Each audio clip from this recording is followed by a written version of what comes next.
Welcome back to the channel, and today we're going to be reacting to 10 countries most likely to be attacked first in World War III. These are the 10 countries most likely to be. So I guess it would depend what would be like the start, right? Because if it's the start, then I think why they do videos like I don't know, honestly, people want this, but let's say hypothetically speaking. I want to be able to fly. Okay. I think Russia is a threat right now, right? I don't think I think it's fair to say that would be Russia who starts this, maybe China also, but I think Russia is number one right now. So if it is Russia, it would be one of the NATO countries that is close to Russia, which is Lithuania, Latvia, Estonia. I think those would be three countries that would be first.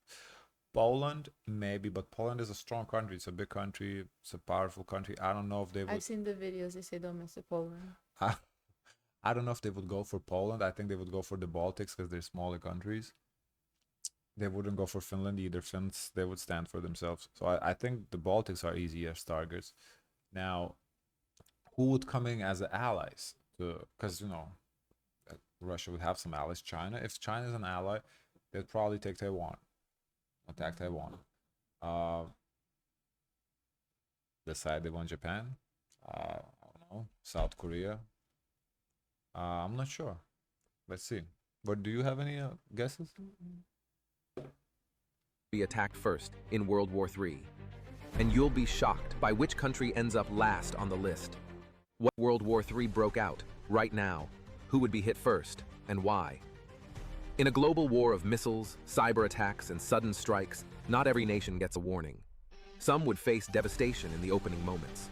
These are the 10 countries most likely to be attacked first if World War III erupts. But before we dive in, subscribe to the channel for expert breakdowns on military strategy, global conflicts, and wartime predictions. Now, let's begin. This isn't about fear, it's about facts. The countries on this list are strategic, symbolic, or geographically exposed. Some are major allies, others sit near hostile borders. Most are essential to enemy war plans, meaning they'd be struck first to disrupt, delay, or shock global response systems. This list considers alliance structures like NATO, regional flashpoints, military infrastructure, and first strike advantages in modern war doctrine. With that in mind, let's count down from number 10 to number 1. Number 10, Poland. Poland is NATO's shield on the Eastern Front, positioned directly between Western Europe. I did say Poland possibly. I just don't think it's likely on the list of Poland being 10. I think that's fair. And Russia. It's not just geographically exposed, it's critical for moving NATO forces eastward. Poland hosts U.S. troops, Patriot missile systems, and serves as a forward staging area for Western reinforcements. In a NATO-Russia conflict, Poland would likely be hit immediately, both to disrupt troop movements and to delay Article 5 responses. Warsaw, Rzeszów, a key logistics hub, and other military installations would face air and missile strikes in the first 24 hours. Russia may attempt to secure the Suwalki Gap, a narrow corridor linking Belarus to Kaliningrad, to isolate the Baltic states and further divide NATO. Poland's military, though smaller than Russia's, is rapidly modernizing, and public support for defense is high. With Leopard tanks, F-35s on the way, and combat-ready ground forces, Poland wouldn't fold. You know what I it would think? likely My guess it would be all the countries that are paying the money for the defense are the ones most likely worried for the attack because they know they're gonna get hit first. Yes, that's why they're upping the defense budgets. Hold just long enough to trigger a massive NATO counteroffensive. But there's no question. If war with Russia starts, Poland bleeds first. Number 9. South Korea. South Korea is one of the most fortified nations on Earth, and for good reason. I mentioned it maybe as at number 9, okay, but I don't think it's like so obvious. I don't know why South Korea would. Every time the government do it, overthrow. I don't know. Plus, South Korea has conscription. They're ready. Just across the DMZ, North Korea has artillery pointed directly at Seoul, only 35 miles away. But in a global war involving China, Russia, or the US, the Korean peninsula could become a second front. North Korea may seize the chaos to launch a surprise attack, firing artillery, short-range missiles, or even using chemical weapons. Major South Korean air bases, ports, and communication centers would be prime targets in the opening hours. Meanwhile, US troops stationed in Korea, along with THAAD missile defense systems, would become immediate threats that Pyongyang tries to neutralize. Seoul's dense population and proximity to the border make it vulnerable, despite its defenses. However, South Korea's response would be fierce. With advanced aircraft, naval power, and years of joint training with the US, they'd hit back fast. Any war here wouldn't stay regional for long. China and Japan would be watching, and the Pacific would ignite. Number 8. Taiwan. Taiwan is arguably the most predictable ignition point in the world. China has long viewed it as a rogue province, and reunification by force, if necessary, is part of Beijing's doctrine. If World War III includes a US-China conflict, Taiwan is likely the first casualty. China would aim for speed and shock, missile barrages, naval blockades, cyber attacks, and potential airborne landings to paralyze Taiwan before US aid can arrive. Chiang Kai-shek's old bunkers, modern radar systems, and Patriot defenses would all come under fire. Beijing may strike airports, telecom infrastructure, and the presidential palace in Taipei, all to force a surrender or seize control before global intervention. But Taiwan has been preparing, It seems with like terrain that favors... okay, so like, if there was a, something to go down, I feel like that's when countries will feel like, okay, this is time to grab as much land as possible and have our people there, Yeah, that opportunism, yes. But also, I feel like the major countries would have to choose a side, though. Because if you're not with me, you're against me. So who you side with? Like, would China side with the West or Russia? I think they don't necessarily want to fight the West, the America, but Russia is a neighbor. You don't want that, on the border. You don't want to deal with that. So I think they would be kind of forced to side with Russia. That would be interesting to see the map, to see what happened to the map when it was war times with these countries, to see how it changed the boundaries. Yeah. Defense, advanced weaponry from the US, and a population trained in resistance tactics, Taiwan would be no easy prize. If Taiwan falls quickly, the war escalates, dragging in Japan, the US, Australia, and possibly even India. That's why Taiwan is high on this list, and always on the brink. Number 7. Israel. Oh yeah, Israel is surrounded by adversaries, geographically small but militarily powerful.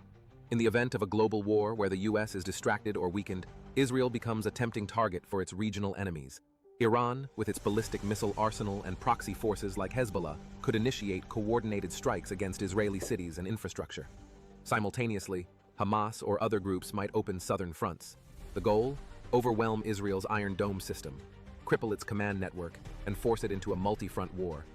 Strategic targets like the Dimona nuclear reactor, Tel Aviv, and key air bases would face immediate threats, but Israel is always on alert. With its intelligence services, cutting-edge tech, and air force, it can respond within minutes, often before the first missiles land. Preemptive strikes are part of its doctrine. Still, if the broader Middle East sees an opportunity in World War III, Israel would be one of the first to feel the fire. Number 6. Ukraine. Ukraine is already on the battlefield. I mean, that's obvious. I didn't include Ukraine because I thought, they're already at war. Like what? But yeah, obviously, the whole thing would start over Ukraine, most likely. But in a global war, the stakes would explode. If NATO formally joins the conflict if that's what we're doing, Ukraine should be number 1 then, because that is like a given. That's a fact. They would be at this. Russia, Ukraine becomes ground zero for a full-scale clash of armies. Russian forces may intensify their campaign, launching fresh offensives from bases, Crimea, and the Donbass. Long-range missiles could target cities like Lviv, Kyiv, and Odessa, while strategic infrastructure, bridges, power stations, and airfields would be annihilated. NATO rest might pour into western Ukraine, making it a contested zone within days. The battlefield would stretch from the Black Sea to the Polish border. With both sides throwing in conventional forces, air power, and cyber weapons, Ukraine's geography becomes both a shield and a graveyard. Already hardened by years of war, Ukrainian forces would resist with everything they have, but the cost would be immense, and Ukraine would once again become the sacrificial battleground of European war. Number 5. Japan. Japan is a U.S. ally with advanced military tech and a frontline position near China, North Korea, and Russia. It hosts major U.S. military bases, including Okinawa, which would be among the first targets of any strike in the Pacific. China may aim to neutralize Japan before moving on Taiwan or Guam.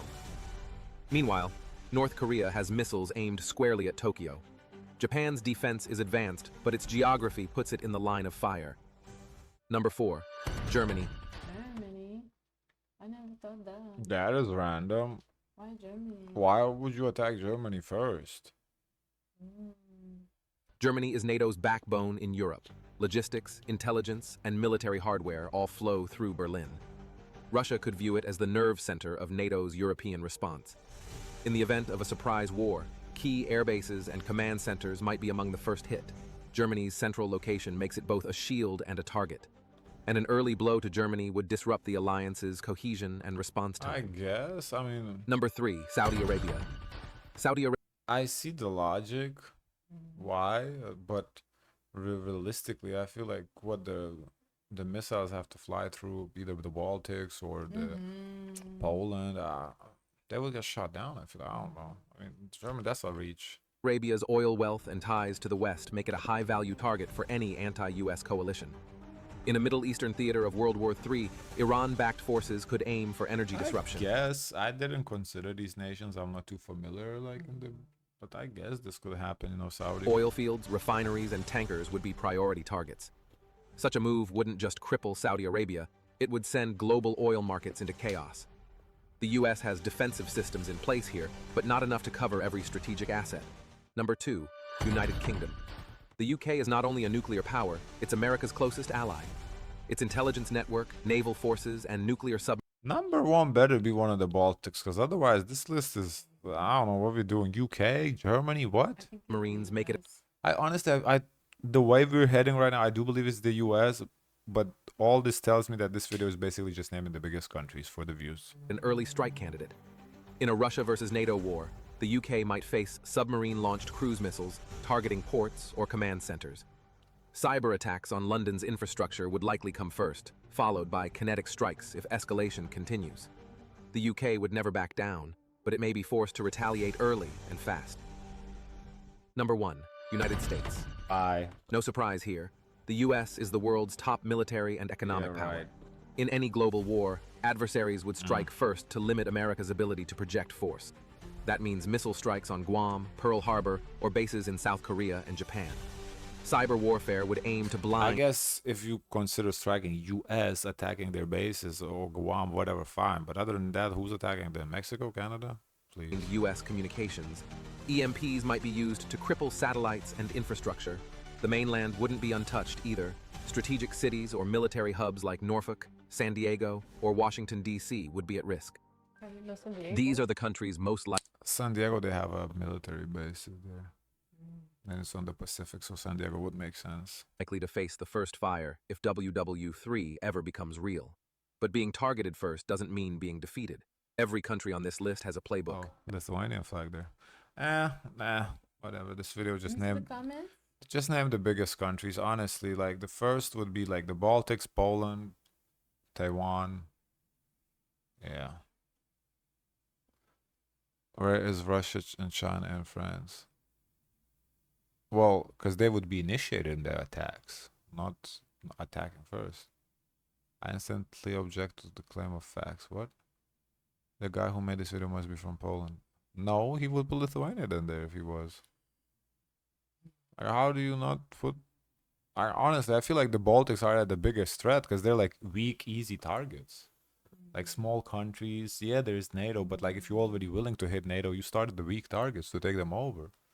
I don't know, man. Guys, of course, let us know your thoughts. Don't forget to like, comment, and subscribe. Join the Discord. As always, share as much kindness as possible.